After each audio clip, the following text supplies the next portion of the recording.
তাহলে আস্তে আস্তে আস্তে আস্তে অন্তর কি হয়ে যায়, নষ্ট হয়ে যায়। বন্ধু বান্ধব যদি বানায়, ছাত্র যা বানায়, তাহলে ধীরে ধীরে তাদের অন্তর নষ্ট হয়ে যায়। যখন অন্তর নষ্ট হয়ে যায় আস্তে আস্তে ইলম ঢুকে না। এই জন্য আল্লামা ইবনে কাইয়িম জাওজিয়া রাহমাতুল্লাহ আলাইহি বলেছেন, মুফসিদাতুল কলবি খামসাতুন, অন্তর বিনষ্টকারী বস্তু হলো কয়টি? 5টি। এক নম্বর কি বলছি? কাসরাতুল খিলততি, অধিক মেলামেশা করা।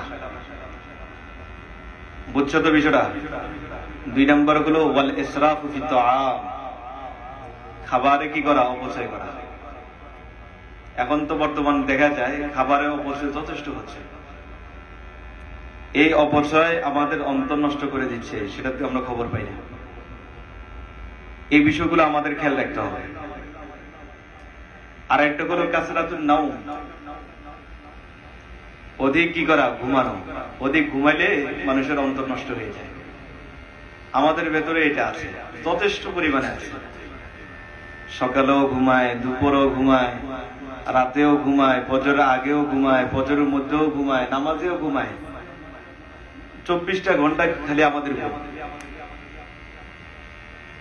এই ঘুমটা মানুষের মধ্যে অলসতা তৈরি করে।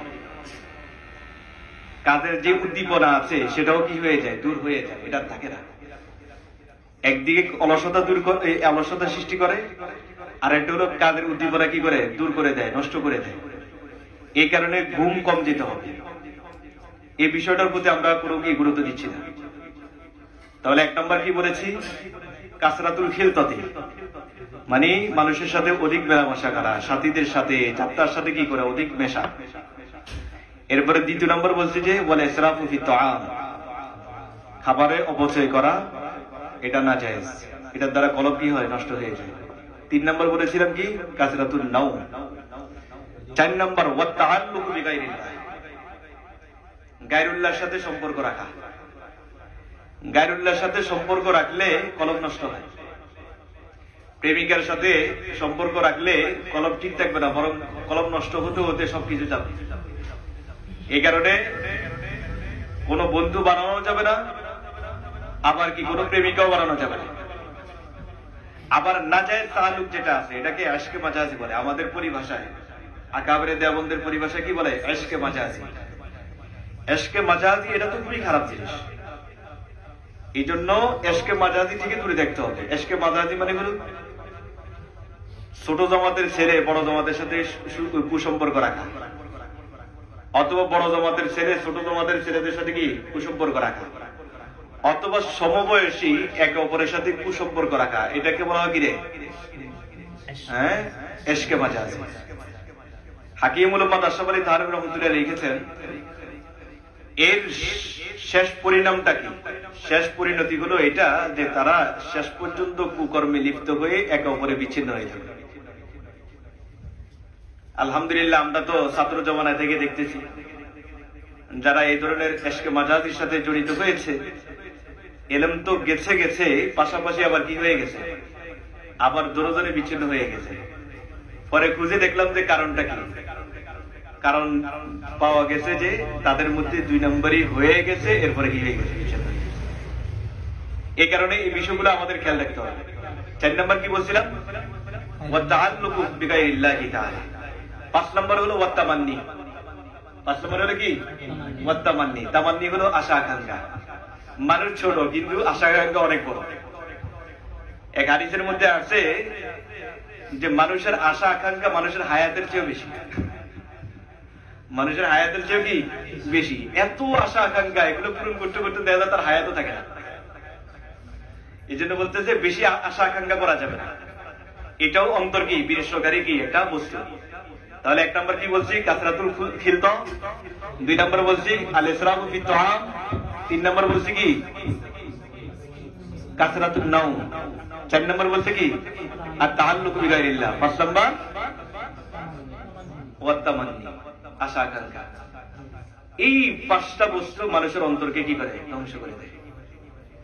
আল্লামা ইবনে কাইয়িম জাওজিয়া রাহমাতুল্লাহ আলাইহি উনারে আরেকটা কথা আছে, আল জওয়াবুল কাফি একটা কিতাব আছে, ওটার 101 নম্বর পৃষ্ঠার ভিতরে তিনি লিখেছেন চমৎকার একটা কথা, এটা তোমাদের লিখে রাখার মতো একটা কি কথা।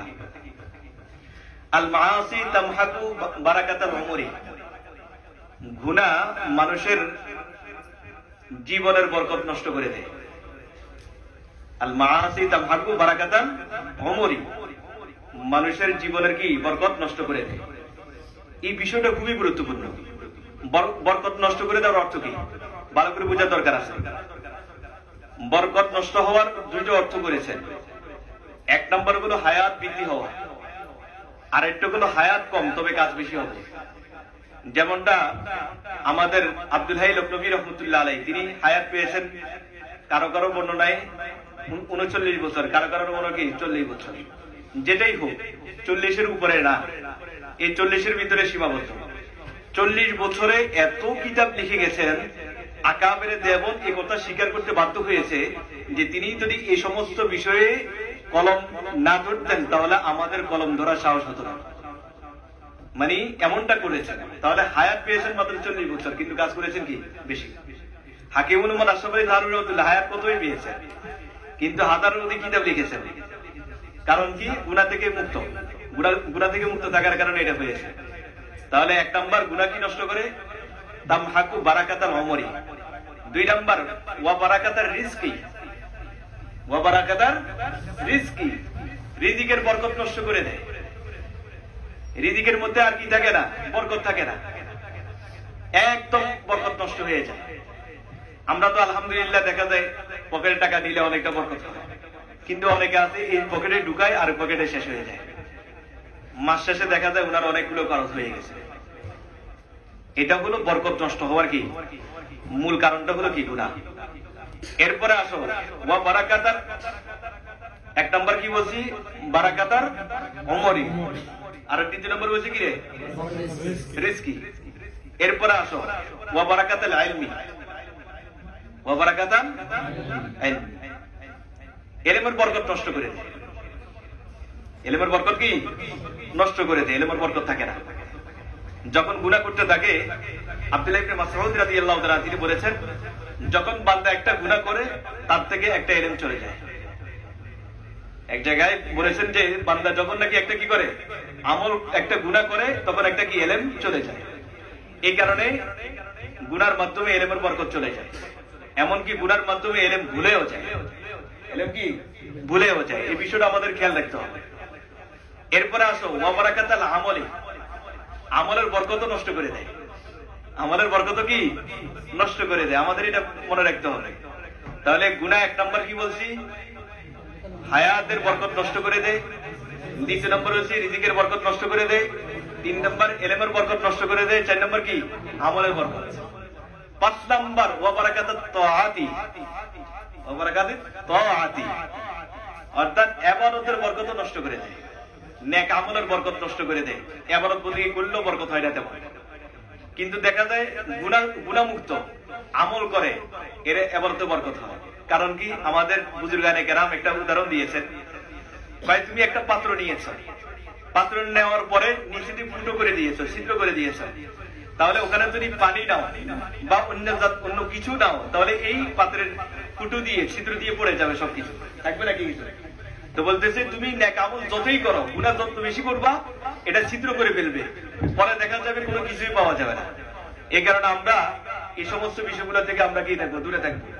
তাহলে গুনাহ খাতা এটা মানুষকে ওস্তাদ থেকে দূরে সরিয়ে দেয়। আমার মূল আলোচনা বিষয় হলো কি, যে ছাত্ররা আমাদের থেকে দূরে থাকে। এর পেছনে মূল কারণটা কি, এর মূল কারণটা হলো তারা গুনাহের সাথে লিপ্ত। গুনাহের সাথে লিপ্ত যখন হয়ে যায় তাদের মধ্যে একটা ভয় ঢুকে যায় যে ওস্তাদের কাছে গেলে নাকি ধরে ফেলে রে কোনো আমার মানে যে ভেদগুলো আছে এগুলো আবার কোনো ফাঁস হয়ে যায় কিনা। অনেকে আছে বুজুর্গানে কেরামের কাছে যেতে চায় না, কেন?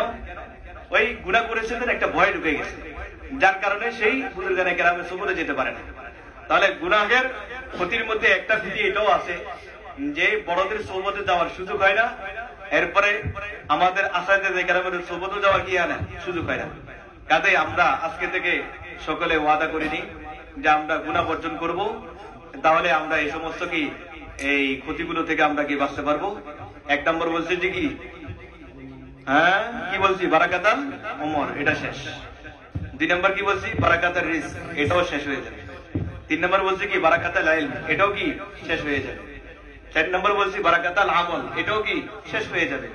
5 নম্বর বলছি কি বারাকাতুত তাআতি, এটাও কি শেষ হয়ে যাবে।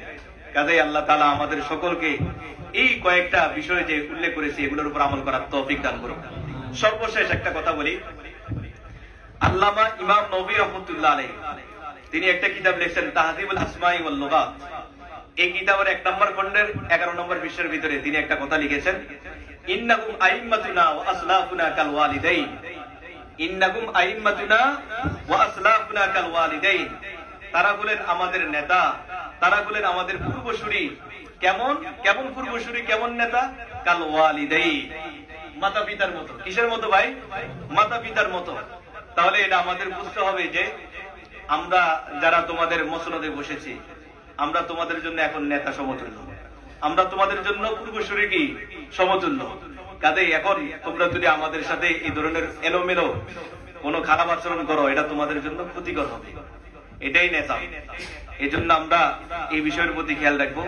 আল্লাহ তাআলা আমাদের সকলকে, বিশেষ করে আমাকে এবং তোমাদের সকলকে আমল করার তৌফিক দান করুক এবং বুজুর্গানে কেরামের প্রতি শ্রদ্ধা করার মানে শ্রদ্ধা ভাজন অর্থাৎ বুজুর্গানের প্রতি শ্রদ্ধা নিবেদন করার তৌফিক দান করুক। সকলে বলুন আমিন। ওয়া আখিরু দাওয়ানা আলহামদুলিল্লাহি রাব্বিল আলামিন। যান সকলে যার জায়গায় কি পড়াশোনা শুরু করে দেন।